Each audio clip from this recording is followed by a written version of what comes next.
The camera is on and welcome Ismail Bashey. First of all, how are you doing today? What's up? Good morning. I'm doing well.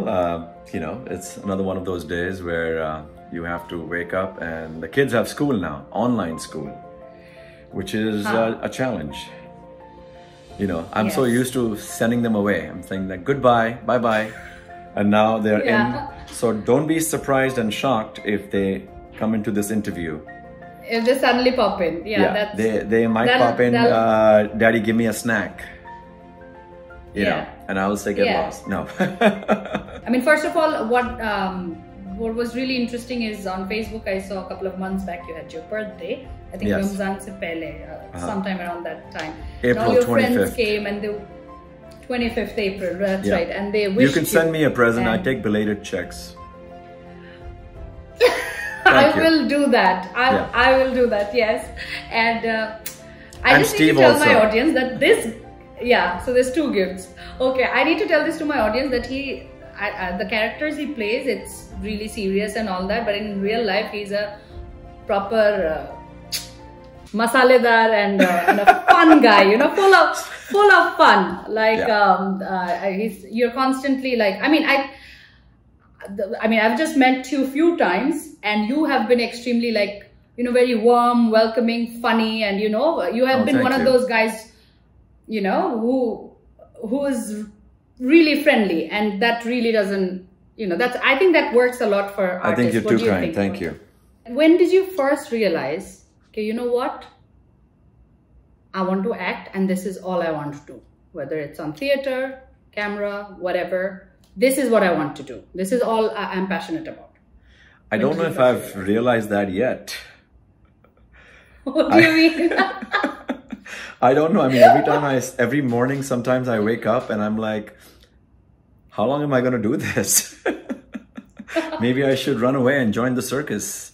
I don't know. Yeah. But no, but as long as, jokes aside, but as long as I remember, you know, from a young, early age, I was always sort of attracted to the theater and performing, and you know, I was a natural born ham, for lack of a better word. Yeah. And so I was always like doing stuff in school plays, always. And somehow I had a great teacher in school, and I had a teacher who, you know, I grew up in Mumbai, India, and even back there in my school, she would encourage us to do plays, which were like, we did Shakespeare, which was unheard of. I mean, not unheard of, but at least in my school was unheard of. But this teacher really sort of instilled the love of acting and language and dialogue in me. And so I always kind of knew that this was what I loved doing. I didn't know if I could actually make a living doing it, but it was what sort of, I felt most alive. You know, even now, when I'm on a set, or if I walk into, say, a theater, you know, when I'm doing a play, and just the smell of the theater, and, you know, even the dust and just the stage, or, you know, on a sound stage, looking at the color, you know, the C-stands and the lights and just everything, the whole process, it just excites me, you know? So that's where I feel most of at home, who I am. So I guess, I don't know, long time ago. As you said, you grew up in Mumbai, you grew up in India, you are from India. When did you first consciously make this decision that, you know what, if I want to act, I would rather do it there than India or Pakistan? I mean, what's the difference, and when did you realize it? You know, it was right after I was in the middle of my second year in college, and in Mumbai, and I was sort of going back and forth as to what I really wanted to do. And I love watching Hindi movies and Bollywood movies, but I really did enjoy Hollywood. And I liked the style of their acting. And, you know, for some reason, I sort of gravitated more towards that kind of, and I did a lot of English theater when I was in India. I was fortunate enough to work with some of the greatest directors and choreographers. I did musicals also. I couldn't sing. I still cannot sing. And everybody in this house will tell you that I cannot sing, but I can dance. But you still did it. You still did. Yeah, I didn't sing. I was a dancer, and I used to just lip sync or sort of sing in the chorus and sing like, I was so embarrassed. So like the other chorus singers would be singing, and I would be doing like, Yeah. But anyway, I was a good dancer. So I had a good friend who's still a very good friend called Javed Jaffrey. And he sort of encouraged me. He was from a dance background, and his father was the late actor Jagdeep, who passed away recently. And he sort of encouraged me, and he said, you know, there's a audition happening for this play called Grease. Why don't you come and, you know, try it out? So I said, okay, you know, why not? And I went in having no expectation. It was raining, and I was like all drenched and wet, and because we went on a motorcycle, so you know, completely soaked. And unprepared. And I went and I did it, and then I got a call back, and then next thing I know, I'm doing the play. And so one thing led to, I did a lot of theater, and I loved the process. And so it was mostly English theater, and I was sort of gravitating towards that. And that's when I decided that if I go to America, I want to study theater, I want to study acting, and I want to study the process, the method.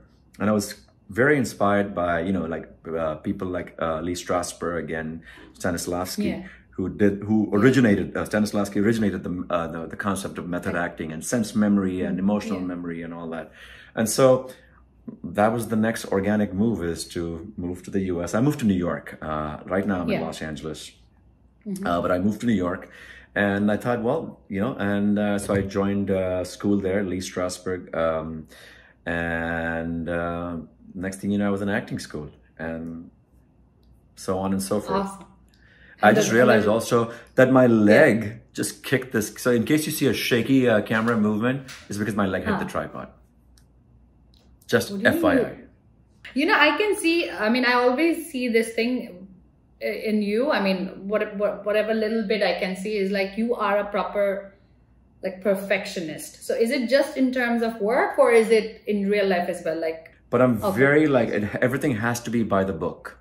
You know, so even in the house, I drive everybody nuts. Like, you know, I'm always constantly, especially now that we are home a lot, you know, in lockdown or in quarantine, I'm always constantly cleaning and scrubbing, and, you know, I drive everybody nuts in this house. So, especially my kids. So yeah, it is, I'm very organized. I'm very organized. I'm very type A personality, you know, very like super like, my paperwork, even when I'm in in a trailer, if I'm filming something, and you know, people who come inside my trailer, like even the ones who come and bring the food or just come to clean, they said like, are you actually in this trailer? Because everything seems untouched. Because if I leave something, I leave my script in a certain way, and I leave my pen in a certain way. It all has to be aligned, and I'm like, oh my God, I'm focusing so much energy on things that are completely useless. Of course, it's great, you know, when you're organized, and when you do, as you just said, you know, you do things by the books, and you try to be as organized as possible. I mean, that does incorporate with your acting skill as well. I mean, as you just said, you know, you've done theater, your schooling has been as such. But do you think when it comes to some form of acting where you need to improvise, or you need to just go with the flow, or when you just don't know how the scene is going to be, or does it bother you? Are you, or, not at all. Or is it I love improvising on the stage or on a set. Even in an acting class, I was never OCD about. That's the one place where I'm not OCD. I am a perfectionist when it comes to doing the job and the technicality of it. You know, like hitting my marks and doing this, because that's really important as an actor, to know where your angles are, but at the same time, you don't lose the being in the moment and being creative and just being present. Like so that's when I sort of let go, and that was part of the training, that it was just to let go and just to be and to exist. So I love improvising, by the way. That was one of my favorite classes in acting school, is doing improv. Comedy improv, and even improv. We used to do improv exercises, and that used to be my favorite class. It's incredible, because it's so spontaneous, so organic, because you don't know what the other person, and you're sort of feeding off the other person's energy. And that's what happens in real life. Yeah, you know? That's true. So improvising does not bother me at all. I love improvising. You cannot improvise when you're doing a play. Like, you cannot improvise Shakespeare. You have to say the words the way it's written. Exactly. And of course, there's a lot of directors and writers who don't want you to improvise even their lines, and that's fine. And I respect that. And but there's every now and then you have a director who gives you the permission and says, you know what, why don't you improvise on this and take it to another level? Or just play around with it and see what comes up. Yeah. I like that. I love doing that. And I don't have a problem with that. And I'm completely comfortable doing that. So this is amazing. Because to me, it's a bit new. When I say it's a bit new is because my experience has been I didn't have as much of an experience like you, but as I'm just saying that, here, the kind of people I've worked with, they're like two set of actors. So one set is like, theater trained, and they like it as it is, the lines, the moment there's a sigh of relief, they just do that at that time. Otherwise they wouldn't do it. And there are other set of actors who are like really, they can improvise and stuff, and they can just suddenly change the lines, or they, as you just said. But I personally didn't meet too many of actors who can go like do both. So that's great. I mean, I think that's why they go to acting school, they say, and you learn both the skills.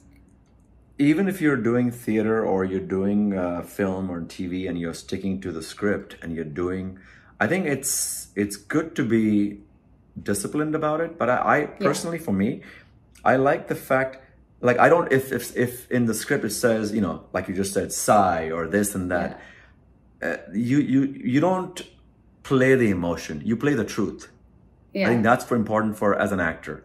Even in comedy, I like comedy. Like, the reason why I like improv is because I'm not about making, funny faces or just like, doing like, hey, hee hee. It's more like, it's the organic humor in the moment. And sometimes, the lines are so written that you just have to be truthful and just say it the way they are. And the humor comes within. I don't like pushing emotion or pushing comedy. It just feels unreal and really unnatural. And I think the audience can tell. The audience can tell if you're not being honest, you're not being truthful, you're not doing justice to the role. And I was about to ask you a question, which was so important, and then I'm sorry. I speak a lot, so you can interrupt me and that's just amazing. Tell me to shut up. No. Listen. It's a problem. Because it was not written here, so I thought of something and I forget. And my problem is my problem is जैसे इंसान की उम्र जो बढ़ती जाती है ना, तो दिमाग कम होता जाता है. मैं अपनी बात कर रहा हूँ. I'm talking about myself. I know you're pulling my leg. I know that. No, I'm not. I'm just saying, in my case, but it's actually true, because I remember things from 20 years ago, but I cannot remember the film that I watched last week. If somebody tells me, what was the plot of that film you watched last week? And I'm like, I don't know. I mean, I know I kind of liked it, but I don't. And then you ask me a question about The Godfather, which I saw, and then you can exactly and I will tell you every line. Oh, it doesn't have to be even The Godfather, even like a fun, crazy movie like Top Gun. And I will tell you all the lines. And my favorite movie growing up of all time was E.T. I used to love E.T. And anybody who came to my house, I would make them watch E.T. So do you think... I make my children watch E.T.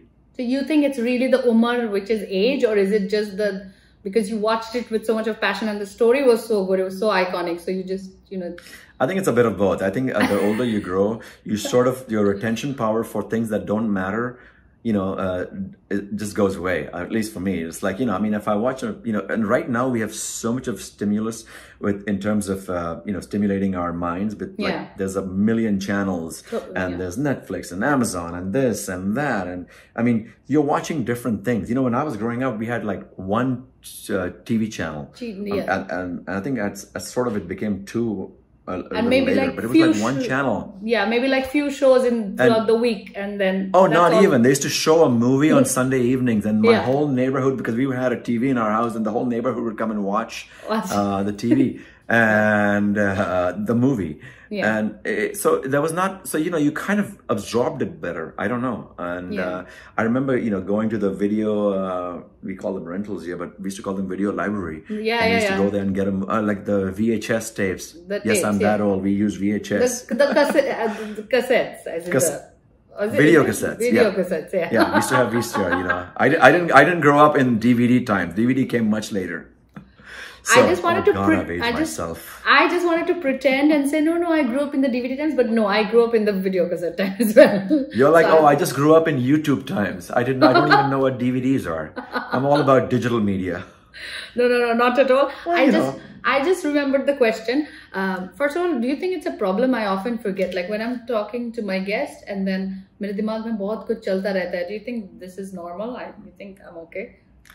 Because I listen to everything. As your interview guest, I would say it's fine. As your psychiatrist, I would say you should talk about your childhood and see what affected you growing up. And then, we can take it from there. We can analyze things, Listen, I had a very good childhood. What rubbish. I didn't have... You don't have to have a bad childhood to do things a certain way. Maybe you had a great childhood and that's why you're doing it the way you're doing it. So for an actor like you, do you really think acting can be... There's a method, can it be taught to someone, or it has to be, as they say, andar hona chahiye, you have to have it within you. What's your take on that? I mean, there has to be something within the person, but I also believe that sometimes over a period of time, or with the right training, people who are not initially aware of their ability, it sort of rises to the surface. Right. But if your question is, can you learn acting? That's people go back and forth with that, sort of as did I. And maybe I'll change my opinion tomorrow. But I think, yes, you can. I think if you really set your mind to it, you can learn anything. And you really can. I think human beings have the ability. You really should want to learn it. You should want to, they say to be a master at something, you need 10,000 hours. You need to put in 10,000 hours of your life into anything. If you want to play the piano, or you want to play the violin, or you want to, you have to give 10,000 hours of your life to sort of become a master of that trade. Yeah. So I think that people have the ability to learn, and there are some great methods, and some people don't need any training. Some people just have their own organic style and they do what they do, and people like what they do. Yeah. And that's great too. Yeah. Yeah. So I don't think that it's a be all and end all that everybody needs to have training. Right. But though it's like some people just organically respond to what's in front of them. And it's so natural and so beautiful that you think that they've been doing this all their lives. Yeah, that's right. Look at some of the kids who act. And there's, the reason I love children who can really act, because I think the most important thing we learn in acting school is to be like a child, because children are so truthful. Yeah. They say what's on their mind, and we forget that as adults, because, part of growing up is to, we start censoring ourselves. We start, because of society, because of, norms and rules and things that are told to us by our parents, by our peers, by, our teachers in school. And, so we are criticized, or we are sort of told, or we are managed and handled by the world. Yeah. And so we sort of conform to this idea of what we should be. Yeah. But children are truthful, and they're so organic. Yeah. And that's my advice. If you want to be a good actor, be like a child. How just sweet. Be free. I'll write that down. Yes, be like a child. No, seriously, just be free and truthful. Yeah. And I'm not saying it's easy, but that's what you should aspire to be. That's what I hope that I try and do that. So your answer to the question of being an actor or having it in yourself is something. There was a question? Did you actually ask me a question? Yeah, it was a question. I'm sorry. The question, which was like, can you be an actor or you have to be born with it? And you said, of course you can learn. Oh, that question. Acha, that question. You know what I need? I need Steve behind the camera with showing me cue cards. Because I'm sure he's doing that for you. No. It's all written here. But you know what? I didn't even ask you the questions which I wrote. I'm going somewhere else. This is what happens with me. I plan something and I go somewhere else. So. But that's the thing. That's part of being organic. That's part of being improvising. Yeah. Because that's life. These are. You make plans. Look, we all made plans for 2020, and what happened? Between this, the projects that you have done or you will be doing, inshallah, in future in America, and the projects which are made in India and Pakistan, because you've kind of worked in all three places. So, what's the core difference? there's a lot of differences and there's a lot of similarities also. The differences are the style of I mean, if you're comparing it to typical Bollywood, the style of acting is different. There's more realism here. I mean, there are great films being made in India right now and other parts of the world. Obviously, of course, they've been made for centuries, not centuries. Yeah. Generations. Let's not say centuries. I'm like, oh, movies are only about 100 years old. Yeah. But you know what I mean? So the differences in the basic style of acting, but also the making and I sort of like I like the discipline of the process of making things here. There's difference in the style of acting. There's difference in the process. You know, it's how people also treat you. We have unions here which are more protective of the actors and the crews. You know, we work only certain hours, and if we work beyond a certain hour that we are allocated for, you get paid more. There are penalties which are to the actors or to the crew's advantage. You get double the money, or you get double time, golden time. You get all kinds of compensations. You know, you get there are force calls that they do that if they don't give you a turnaround time, say between you pack up, say at 10 o'clock today, there has to be a 12-hour turnaround time. You know, so you get time. You cannot start at 5 o'clock in the morning. But when I used to work in India, we used to pack up at midnight, and then you have to be back at 5 or 6 o'clock in the morning. Yeah. I'm like, by the time I get home from this location, I'll probably get 2 hours of sleep. Yeah. You know, but that's and it's not that they're going to compensate you for your troubles or anything. And I'm not saying that compensation makes it okay, but at least there's something that the union would guarantee an actor. You know, we get hazard pay, we get smoke pay. Like if there's smoke on the sets, if there's fire, you get danger and hazard pay. So there's a lot of things that you do. And it makes a huge difference, right? Because it makes a difference on the performances, on the actors, everything. Like imagine even if you're like the finest actor, but you're having 2 hours of sleep and then going back to the next day, you're in a bad mood and you're not getting paid well or you're not getting the respect. How are you even supposed to perform? You're not even you don't even want to perform. You're like, screw it. Exactly. Exactly. And the thing is that it's also that you just hit the nail on the head. We actually get paid on time. In most cases here, we get paid on time. We don't have to ask for it. You know how many times when I've done non-Hollywood productions, I've had to literally ask for my own money that I have worked, and the project has been done. It was done a few months ago. I'm like, bhai, mere paise kahan hai? And there you see if you think isn't as you just said right now, Abhi, you just mentioned that, even after 4 months, I'm asking for my own money. Right there, you can see what happens in South Asian countries. How do they look at artists? They don't respect them. It's simple. That is why they treat you like that. Okay, chalo isko, I'll. And I don't know if it's a cultural thing. I don't know if it's like a budget thing or it's a money thing, whatever. There's this lack of. I'll give you a very quick example. So, a lot of the shootings that I've done, say out of town, for non-Hollywood production like the Bollywood or Pakistani dramas, when you go out of town, initially they would say, okay, you will be sharing a room with this other person. I'm like, what?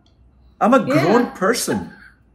Why am I sharing a room? I'm not in a college dorm. Do you know what I mean? I'm a grown human being.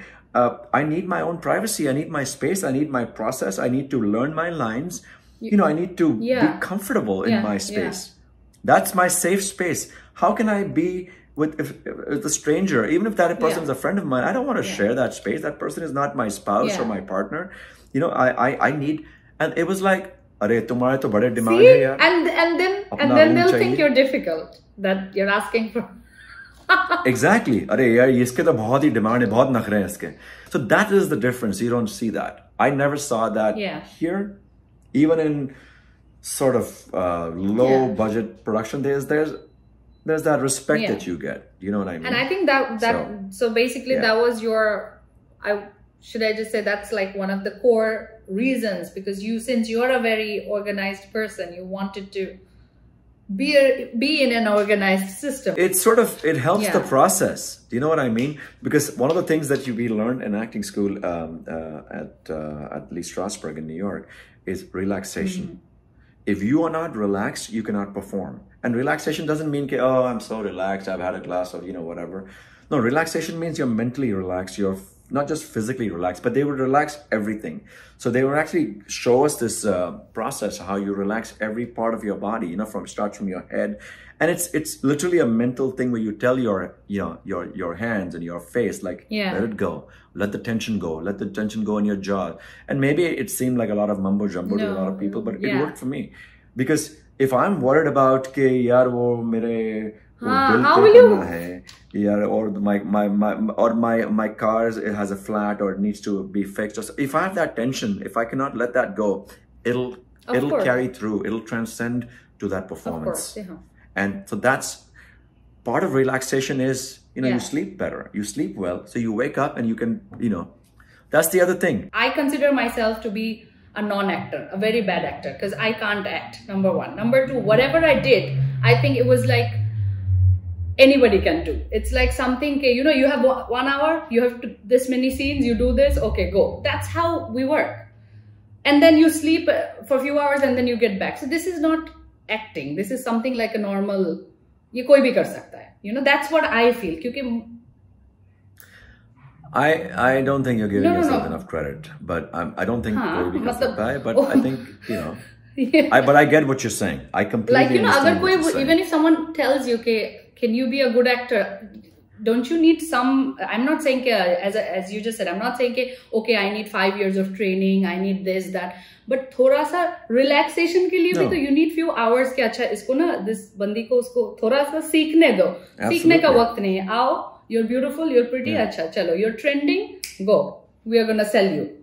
And it doesn't, and then you don't treat us like human beings. It's just that, okay. And then I'm like, acha. This is such a, and then of course these sort of things they don't sustain for a long time, because obviously, there's a graph for these sort of artists and their career. Like they come for a few years, they look pretty, and it's their time, and they work for a few years, and eventually either they leave themselves, or they're kind of with all due respect, it's a shelf life. So you can't sustain for too long anyway. And especially if you're very, if you have no patience like me. I have lost all my patience, whenever I think about acting in Bangladesh. So I have a question for you. Is it out there, is it the same for men, or is a double standard for towards women? Or is it the same for men and women as far as all those problems are concerned? I really thought about it, and that's when I'm answering. It's the same for everyone. Even if you're like a top trending actor or actress, abhi ye hero chal raha hai ya ye heroine, it's the same thing. You come at 10 o'clock. I would say compared to in my country, it's just the system is very disturbing. But we have great artists, we have great actresses, actors, but they're not nurtured properly. They're not treated properly, or they're not getting anything. So whatever you see on screen, it's 100% the credit goes to that performer. Jitna bhi wo kar rahe hain, it's just them. Of course. Which is always, that's why, I have a lot of respect for actors and performers who work in those circumstances. Actors, actresses, I didn't want to genderize it, but, all the actors and actresses and everybody in that field who do, because for the love of their craft, or maybe for living, maintaining their family and making a living, whatever their reason is, that the fact that they can actually produce something in that circumstance and given those handicaps and environments, I think it's a big deal. I think it's a credit to them. Absolutely. So hats off to them. अभी तो इतना देर कोई show देखेगा तो बोलेगी इतनी bitching किया अपने इंडस्ट्री के बारे में, फिर finally the truth is I actually respect all the performers. तुम और मैं अब काम नहीं करने वाले हैं इस इंडस्ट्री में. इतना bitching कर लिया ना, हमारे नाम का बहुत बड़ा ब्लैक लिस्ट बनने वाला है. ऐसी कोई बात नहीं.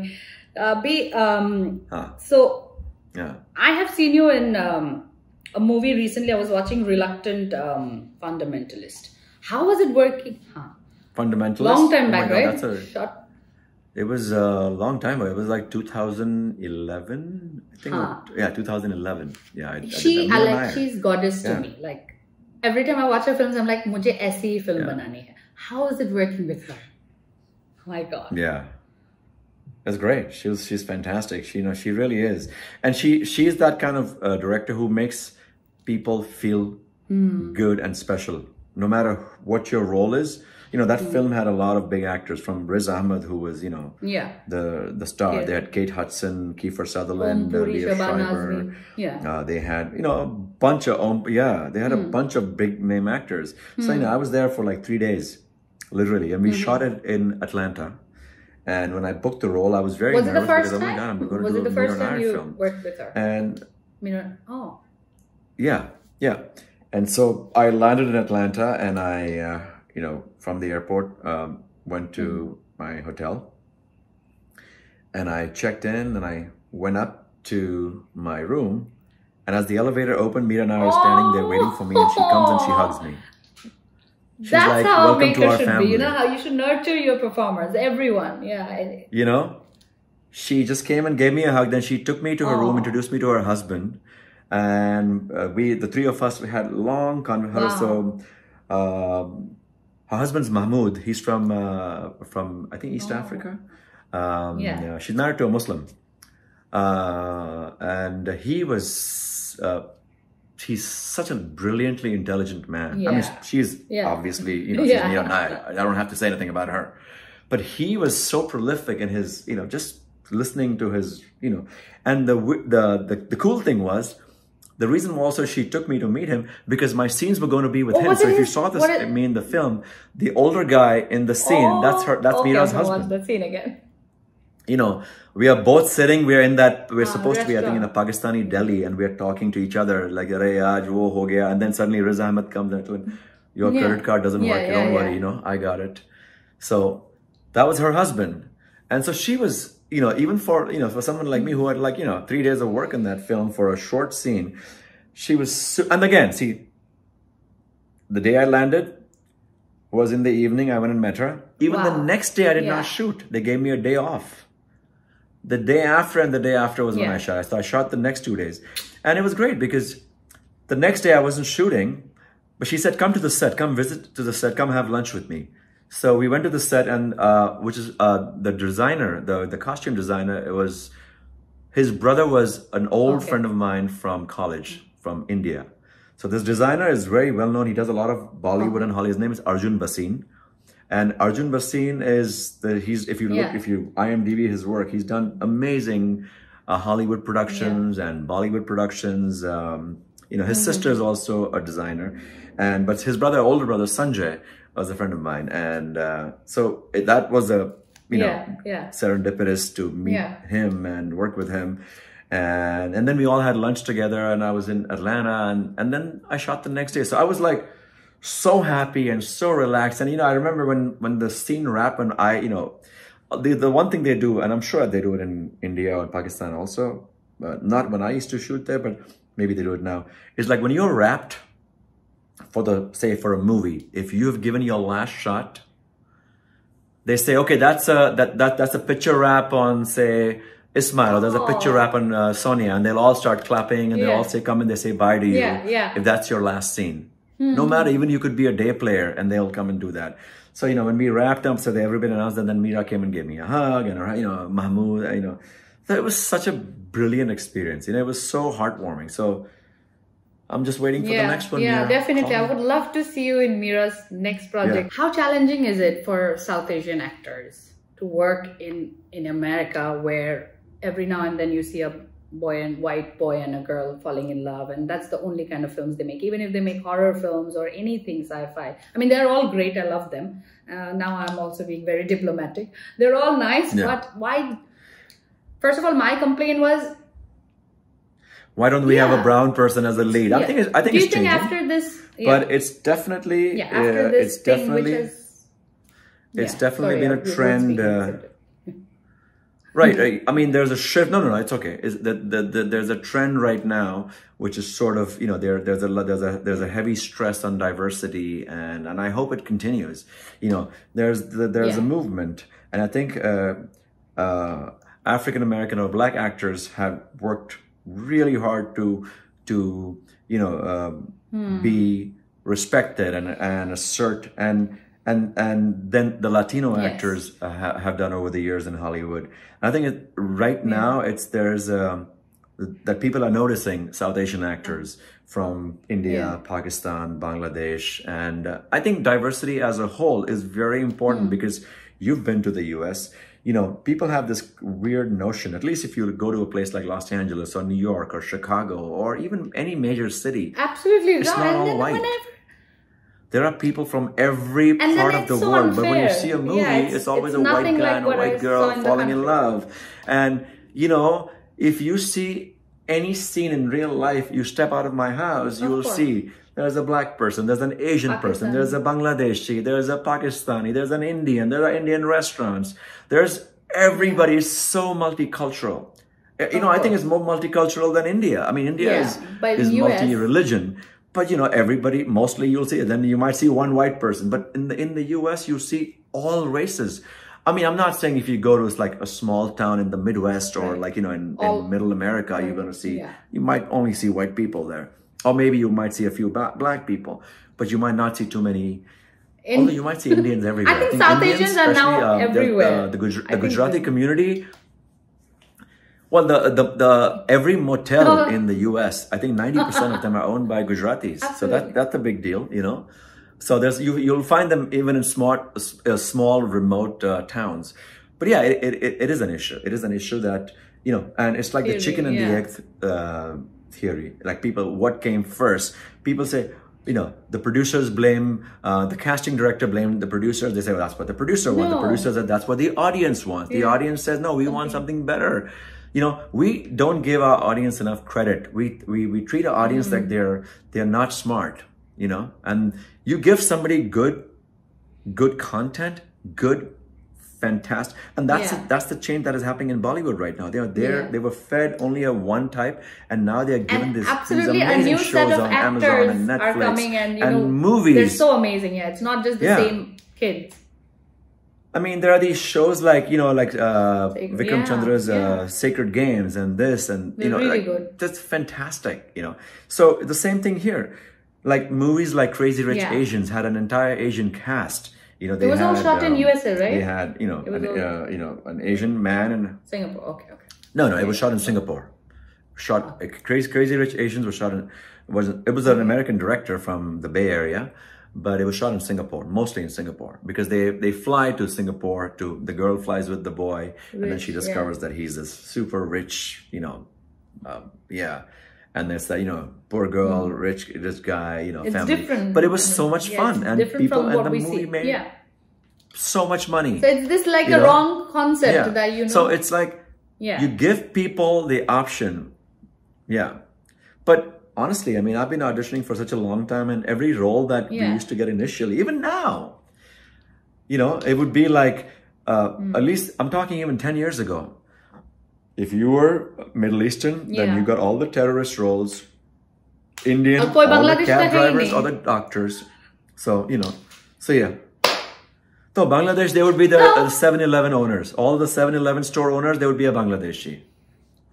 That was their stereotypical racially profiled roles that the casting would come out with. You know, the Bangladeshi deli owner, or you know, deli like the corner store or the 7-Elevens. The cab drivers were either Bangladeshi or Pakistani or you know, Indian or the doctors maybe, you know, they had in. So I've played a lot of cab drivers and doctors. Thank you very much. But you know, but it's changing. It's changing. What I really hated is, you know, when you are just sort of portrayed as like this one-dimensional, like, okay, so for example, go back to Hollywood even 25 years ago. Yeah, I don't think we have to go even further. The bad guys were always 90s, black or Latino. Even, you know, it was always the white always guy. the good guy was always the white guy. The savior was the white savior. It was never, you know, I mean, there were films also with black heroes and everything, but it was always like, you know, the thug was a Latino or, you know, or a Spanish Latino or a black guy. And when it's an Arab, as you said, if it's Arab, then... I mean, look at Rocky. You know, when Rocky fights a black guy. I mean, that may not be a racist thing. It could be because, you know, there were a lot of boxers who were, you know, who were black and that, so I take that back. But Sylvester. I mean, we have seen lots of, you know, awareness videos and not awareness, like as in videos as such. I remember a couple of years back, I think 2-3 years back, where, you know, this, I forgot her name, this British actress, she was just saying, you know, why this black guy can't be the next James Bond. Yeah, like. Exactly, James Bond. Such, I mean, it's so in your face. Why, it's so much of disrespect. Idris, they wanted Idris Elba. Why can't Idris Elba? Why can't he be? Why cannot Idris Elba? He's a good-looking guy. Why can't he be the next James Bond? And hopefully there will be a new James Bond. I mean, I think they have a new character in James Bond, or she's the new 007. It's going to be a black woman, which is awesome, you know. And even the fact that there were gender disparities, like, you know, women were not given that kind of respect, even in Hollywood. So right now, women are getting better roles. Women who are over a certain age are getting better roles, you know. But still, I think a lot of them are going to white women. And I think, I'm hoping that is changing. I'm hoping that is changing, and it'll change even more, that there will be this shift. Like, you should not, you know, I would read character audition breakdowns, and they were so funny. My story, your story should be written by somebody who is us. Yeah. I don't need a white person writing my story. Do you know what I mean? They don't know my experience. They don't know my struggles. They don't know who I am. They don't know who you are. You know, it's like me writing a full manual on how to be a woman. How can I do that? I'm not a woman. I don't know how to be a woman. Yeah. So it'll be as crazy as that. So we need our stories to be written by people of color, by people who are us, people who represent us. I mean, I'm not saying that a person who's not the same color as me cannot write a story. I'm sure they can do a brilliant job, but we need the authenticity. We need it to be authentic. We need it to be, you know, real. And that's why when we see a lot of stories, they were like, names were like, you know, like they didn't, I don't know, they were like such, you can just see it that they don't, saw. And so like they didn't even do much research, and they just, there's no research. There's no research. There's this myopic little idea that I have that what this person should be. And that is actually a form of racism. It's a microaggression that, oh, I think that's how they behave. Those people, these people, you know, like who are these people? You know, I mean, it's just like, you know, you marginalize a community, a race, you know, of people by just saying, that, oh, you know, well, I know how they think. Because we need our voices heard. You know, if I'm writing a story about an Indian family, it helps if there's an Indian person in the writer's team or who's leading the writing, you know. And if somebody who is from, say, for example, for a lack of better example, somebody from France is who is a white French person writing about an Indian family in Pune. Yeah, absolutely. It doesn't make any sense, right? That's why. So I think now there is a shift. There's a lot of pressure because of, you know, people have made a lot of noise. There's a lot of movements going on with racism, with Black Lives Matter, with, you know, things like that, which I think is great. I think it's time that there is this shift that people, and what I hope, it doesn't stop there, that it continues. It's not like because it's not because people are under pressure right now and then, you know, they get, it's like, you know, the things that the women's movement, you know, you see that all these predators, like, you know, I don't want to take names, but, you know, a lot of them who have gone to jail now because, you know, they were taking advantage of women, of young, like underage women, you know, underage kids and men. And it's awful, you know, the typical Hollywood casting cut. So all that, you know, was like, oh, this is part of the business. No, it's not. It shouldn't be, even if it is. What makes it okay? And I think that's the most important thing, that where we are today is evolution. And I hope we keep evolving, because, you know, what we did say 25, 30 years ago, and even if that was okay, it's not okay today. And I'm not saying it was okay then, but yeah, people did it then, but we are not going to do it now, because we evolve as human beings, and we have to learn to keep evolving to be a better version of ourselves all the time.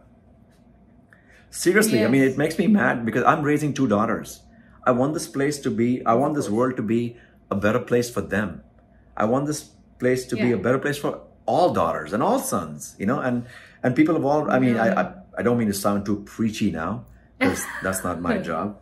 That's your job. Yeah, Kidding. This must not stop. And, you know, I think we have to learn to respect ourselves, and, you know, we have to... Well, it will not stop, because we have to encourage our children, our younger, who are our future, to keep continuing the fight. Because if they, and they will, they're way ahead of us. And that's the future generation, that they will not take this nonsense. You know, they will not take status quo, like, oh, what was will be. No, we have to change it. We have to change the mindset. You know, we have to change it. And you know what? We're all guilty of, you know, if anybody says that, oh, I've never said a racist word and I've never said a mean thing, that's crap. People have all kinds of prejudices. You know, people are prejudiced as human beings, but we have to change it. We have to sort of... that there's a problem. We have to acknowledge it, realize it, see it. There's a problem. Unless you acknowledge the problem, you can't fix it. If you think there's nothing wrong with me, hello. You have to acknowledge the problem. You have to acknowledge that there is an inherent problem, even within us. So we have to acknowledge, like, oh yeah, I said that. You know, why am I saying that? Why am I thinking like that? Why am I thinking that? Oh, you know, like, okay, I have friends who say that they're not racist at all, and yet they will only marry and date their own kind. I'm not saying that makes them a bad person. Maybe they're saying, oh, wo to hamara culture hai. But you are constantly choosing to block out the rest of the world and saying, no, I'm going to stick to my own kind. And I'm not saying that is, that's not racism stemming from hate. But there's a certain prejudice. There's a prejudice. There's a preference. These are my class or my people. I don't know if that's a good or a bad thing. Our standard or... Yeah. But then it goes to another step, that there are people that I know who will only, in my community also, who will only hire an Indian. I mean, they live in America, but they will only hire an Indian to be their accountant. Or they will go to an Indian, say a mechanic. Or they will go to an Indian repair person who... But maybe there's a comfort that they sort of... Maybe they feel that they should give business more to their own... And I see the value in that. I see the value in that, but I also see that it's sort of... It's a slippery slope. It borderlines on... I mean, there's enough of Asian writers. There's enough of South Asian writers. There's enough of people who are talented in actors. There's enough Black writers. There's enough Latino writers. They should all be given an opportunity. And I hope that they will be. But there's a lot of communities which have talented people, and they should be given the opportunity to, you know, to put their voice, and that their voice transcends from paper to film and television to book to prose to poetry. So we, you know, because that's what makes this whole thing so much interesting and fun, you know, is that we're all different. Otherwise it is unfair. We're all human beings, but we're all different. Michael, you know, I want to know more about your culture. You want to know about my culture, and it's because like that's what I mean. It's I didn't go to US too many times. I went few times, 3-4 times, and every time I went, even in New York or LA, of course, I've been with my community people, like my Bangladeshi friends, and then I saw their parents, and then I always talk to them, and you know, I always have long chats with my aunties and uncles, and I'm like one of those people, you know, I'll sit for breakfast and then pura din we'll have gappe shappe, and I'm like, you know, we have, and I'm like, they have contributed so much stories. They've contributed to this country for, like, you know, they came in the 80s and, you know, 30-40 years, and you know, their daughters or, you know, sons, they have become, you know, lawyers or, you know, they're in different professions, and they're doing so well. And how come I never see a Bangladeshi or an Asian story, like, or, you know, as you just said, Indian story, you know, how come? But they see everywhere in every street, and then I don't get those stories, and you can't just... And there are great Desi writers. There are great Desi writers in Indian writers, Bangladeshi writers. You know, Sharbari. Yeah. Brilliant writer, you know. But she's fantastic. Get more opportunities. And so there is, exactly, you know. So there is this, you know, this system has to change. And I think it will. I think it will. It's upon us. It's incumbent upon us that we do something about it. Instead of just talking about it, we actually take action. You know, we encourage, we educate our young people, we educate ourselves that what's right, what's wrong, and this is not true, and we need to stand up for it. If something we see, you know, even myself, and I would see lines back in a few years ago, and I would see like, oh my God, I would cringe. But then, you know, I didn't, and I felt that I didn't have the courage to stand up for myself and speak up for myself. I've been in rooms when people have made horrible comments, and you know, and I'm not talking too long ago. I'm talking 15 years back about Muslims, you know, and just disparaging, oh, those terrorists, oh, those, you know, those Muhammads, you know, and it was horrible. And a lot of times I did speak up. I did speak up, and I got into trouble, and I got, you know, you know, thrown out of rooms. Yeah, I lost work, and then there were times I just kept shut, but it killed me. It killed me. You know, because I don't think this, you know, I know, I'm not saying I'm an expert, but I can understand somebody's ignorance if it borders, if their mild transgression or their racism borders on ignorance. I'm not saying it's okay, but I can sort of maybe, I don't know if tolerate is the right word, but I can maybe get over it, but I don't tolerate racism when it stems from, it's based on hate. That really gets me going. I mean, it just bothers me when it stems from hate, just that I am better than you and you are nothing and I don't think you should exist. That just drives me insane. So I can understand people are, you know, people, I say stupid things all the time. I say things that are just, and I, you know, the minute it comes out of my mouth, I'm like, oh my God, I wish I can just catch and stop it. But it's too late. So when you think, look back now, dumb thing, when you look, probably a lot during this interview. I hope this interview brings no trouble to you. In fact, there's nothing, please don't say that. Like you're panicking me.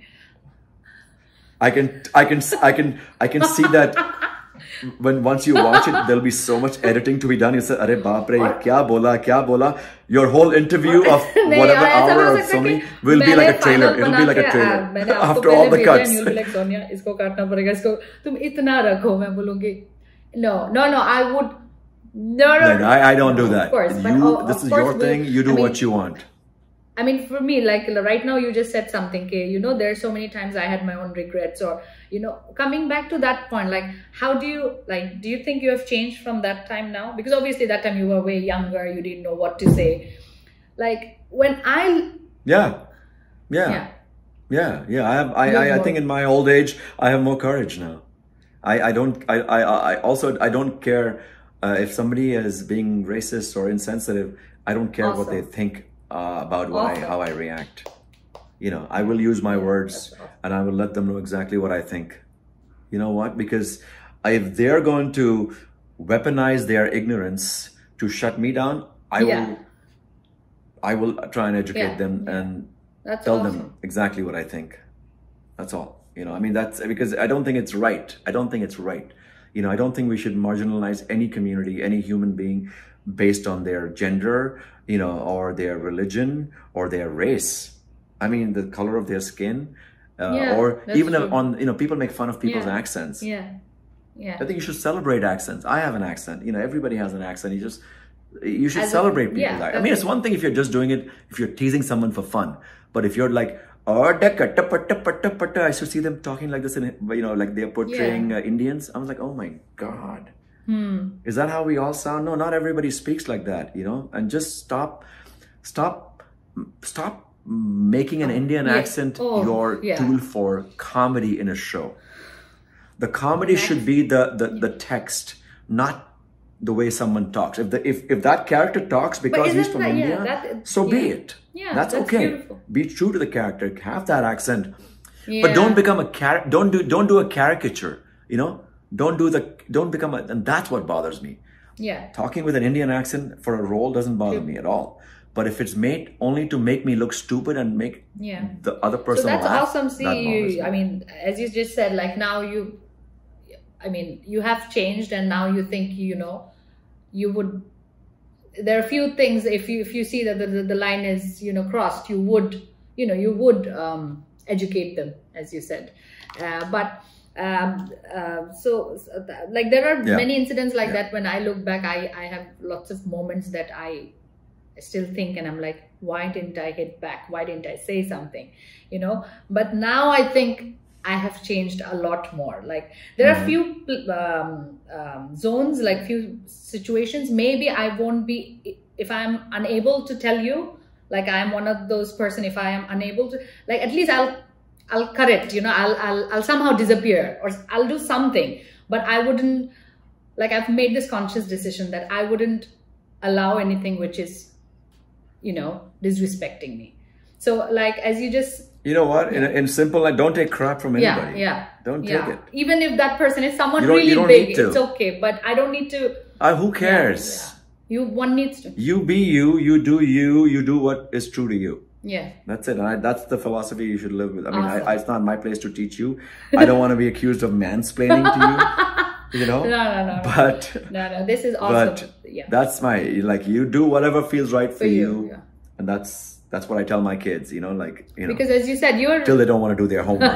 As you said. So you are raising two daughters, and, you know, I know they're into music and acting. So how do you feel about this? Like, are you excited? I mean, of course, being a performer yourself, you like the fact that, you know, they should follow what they're passionate about, and, you know, they should follow what they like. I mean, if they want to be, you know, a veterinarian or an actor or a doctor or I don't know, a garbage collector, I'm fine. Whatever makes them happy.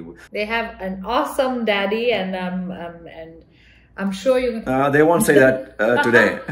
Because I told them, be quiet, don't make any sound when I'm doing mine. Almost the end of the show. I just want to, I want to do two things. One is, of course, you need to tell me, like give my viewers, whoever wants to be actors or, you know, storytellers or writers, whoever is passionate about this field of work, what would you advise them? That's one question. And the number two is, anything that you would like to say in Bangla to my Bengali audience? This is like a personal request. This is just something because I... Okay, well, first things, the... Advice for the new... First thing to your viewers, I would say follow your heart. Follow your heart and be true to yourself. That's all. That's all that matters. If you are passionate about something, pursue it. It may not give you a lot of money, but it'll make you happy. Yeah. You know, I saw this meme, something, which was so true, and it made me laugh. They said, sell a man a theater ticket, or take a man to a theater, or take a person, let's not be a man or woman, take a person to a theater, to the theater, and they'll be poor for a day. Yeah. Show a man or show a person how to do theater, and they'll be poor for life. So to all my Bangla viewers, Ami tomake bhalo bashe. I love you guys, and what else can I say? You can say it to the camera as well. I want to say... Like to your camera, Oh. Okay, to my camera. To all my beautiful, lovely Bangla brothers and sisters, and all my viewers, Ami tomake bhalo bashe. I love you guys all, and I hope you guys keep being true to yourselves. Be true, be pure, and do what your heart says. And be kind. Most important, be kind. How do you say kind in Bangladesh? In Bangladesh. In Bangla. Steve, kinder Bangla ki? Kinder Bangla ki? Please be doyalu. Thank you so much, Ismail, for being on my show and then giving me such a awesome time. And I'm sure this show and this conversation was fruitful and informative and, you know, meaningful as well, and I hope my audience would like this as well. Thank you so much for being on my show, and I hope to see you very soon in some great projects. Thank you. Dhanyavad. Allah Hafiz. Allah Hafiz.